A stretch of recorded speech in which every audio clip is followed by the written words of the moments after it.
Bum bum dum dum dum. Thank you, catering order today. Bum bum. I was able to quit early today. Bum bum bum. I rhymed today with today. That's what we're doing today. That's what we're doing today. Yeah. It's Comics and Shots, a completely improvised semi-comedic music by Howard Stern's Mick the Nerd, aka YouTube and TikTok's Mick the Man, aka Mick the Maverick, aka a guy who is seriously glad for that giant tip from a catering order. I feel you could have picked a better catering option than Dig, but thank you. Thank you. Dig's fine. Today's subject, your friendly neighborhood Spider-Man, the animated series, episodes 1 and 2. Ah, hmm. I really wish that the only problem I would have with it was just the lead actor who played Peter saying that he was glad that it wasn't too woke, which is nonsense, racist nonsense. Primarily because the show is weirdly racist itself. I probably think, oh, there's a lot of people of color in this show. Are there stereotypes? Let's see here. Asha and Amadeus Cho, they're very smart characters. That's their character. Asha from Wakanda, smart people.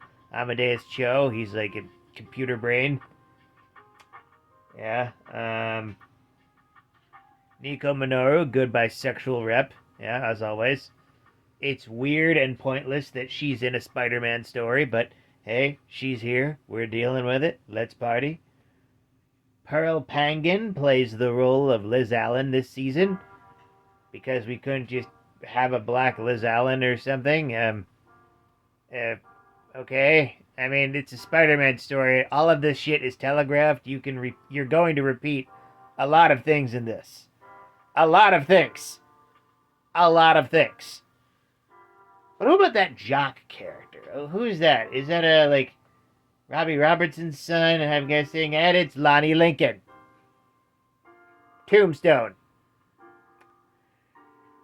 Whom in the comics is in albino.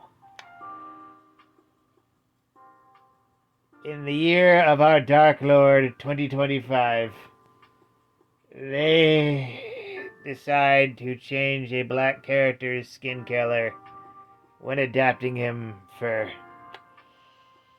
a new series.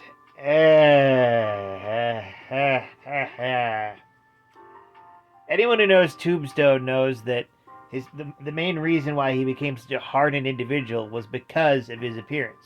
He was born with albinism, and because he was bullied and ostracized for his appearance, he ends up becoming a hardened individual, leading him to becoming a criminal, and then getting a bath in some chemicals at the same place the Joker went through, and then gets super strength. And yeah, here we are.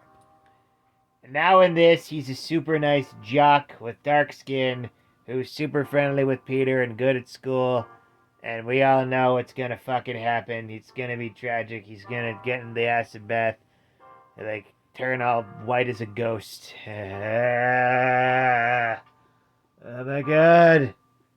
Oh my god. That was mostly his natural skin color in the comics. God damn it. He's an albino. How do you fuck that up? How do you fuck that up so badly? No complaints about Norman Osborn being black. It finally makes the hair make sense. Yeah, it finally makes the hair make sense. Yeah, but Lonnie Lincoln, god damn it. God fucking damn it. And it's so obviously telegraphed, too. Jesus Christ. Ooh, look at me. Hi, I'm Lonnie. I'm a good sports guy. I'm also really good at school. Isn't my life all high and rosary? Everything's all gonna be good for me. Nothing's bad gonna happen to Lonnie. If you've seen a Spider-Man anything, you know what's gonna happen next. Peter didn't need another Harry Osborn.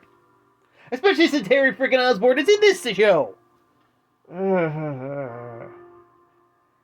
Honestly, that's like a big complaint about Peter across the mediums. He doesn't need another Harry Osborn. Ugh. Also, the weird thing about like Norman Osborn being like a mentor to Peter instead of Iron Man, thing is Iron Man becoming a mentor to Peter right away that's actually a subversion of the original story. In the comics, he actually did end up working for Norman Osborn. Yeah, at his chemical plant. Yeah, that's also a thing. Wasn't he more of a chemical company, not a all around science building? Ugh. Yeah. Yeah.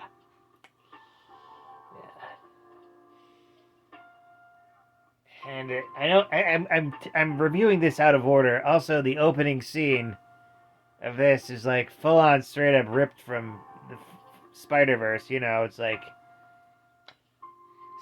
our Spider character sees a battle between like a superhero and a villain, and then gets bitten by a spider from an alternate universe. What was the point of the multiverse connection? Like, this is barely connected to the MCU, and then he just gets bitten by a spider that comes out of a wormhole for some reason. You could have just kept the original origin with the frickin' radioactive laser beam that blasts the spider and yeah, that's all just surface level stuff. I'm mostly just pissed off about Lonnie and how utterly telegraphed that bullshit is. Jesus fucking Christ. Also, how utterly telegraphed Pearl Penguin is. It's like I said, she's playing the role of fucking Liz Allen. We know it's gonna happen. Peter's gonna disappoint her. Blah blah blah. Peter gets with Mary Jane Watson, or Michelle Jones Watson. Who gives a fuck? Yeah, we know it's gonna happen. If you've seen a Spider-Man anything or read a Spider-Man anything, you will know what's gonna happen in this show. And it's like I was hoping for something different. Also, while I like the art style, the animation could be better because this is straight up produced by Disney Plus. It's like, give me stuff like something similar like Moon Girl and Devil Dinosaur. That show is great animation. This is like, it's like just slightly above season 2 of Ruby. Mm.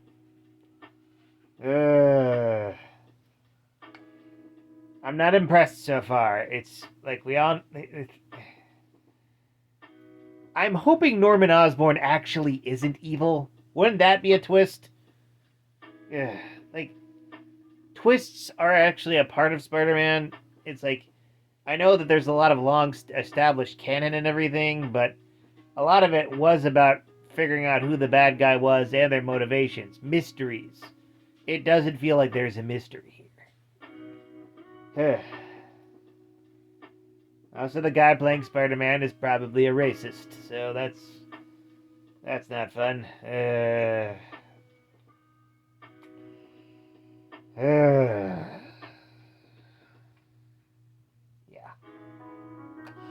Probably not the worst Spider-Man anything to ever come. Okay, definitely not the worst Spider-Man anything to come out, but like I said, I'm not impressed. I'm just not impressed.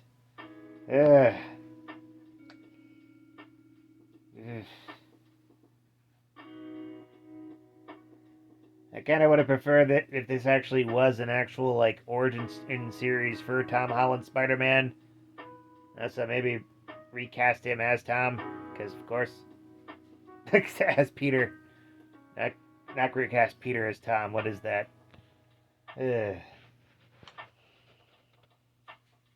Last note, they just really cram in a bunch of as many obscure frickin' characters as you can possibly count. I'm not gonna say who they are because maybe you're still interested in it. But it's like, okay, this guy's in it. Why? He's a Fantastic Four character. She's in it. Why? She's what? Why? He's in it. He's supposed to be way younger than Peter. She's in it. She wasn't connected to Spider-Man at all ever. She's in it, but she was on a different team completely. You're gonna think of that every time you watch this show if you're a hardcore Marvel fan. And apparently I still am, despite not buying a Marvel comic in literal years. But actually, no, that's not true. I bought Ultimate Spider-Man recently, and I still read some of the new stuff on occasion. So yeah, I guess I still am a hardcore Marvel fan. It takes something as mid as Your Friendly Neighborhood Spider-Man to remind you how hardcore you are. Yeah. That's what this show is. It's it's incredibly mid. Ugh.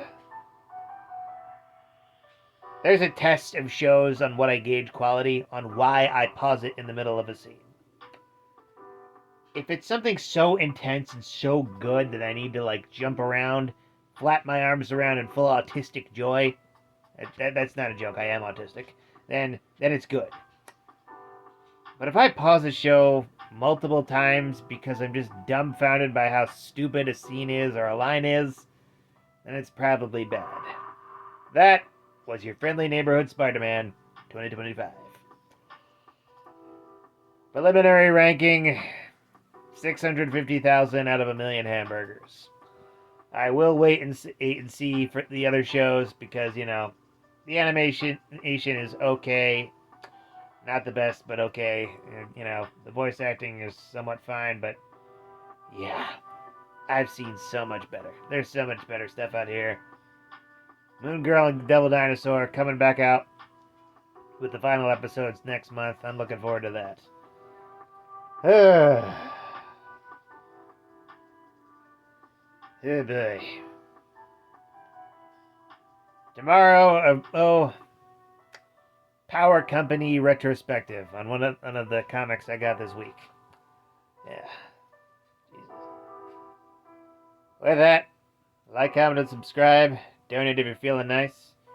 Share it with a bear. And always remember, praise be to the Blood Elk, fear the Stabopotamus, and death to Kronos.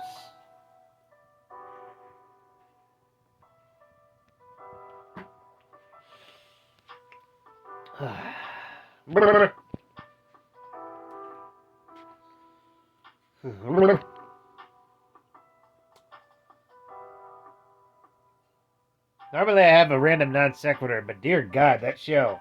That fucking show. Have a night, folks.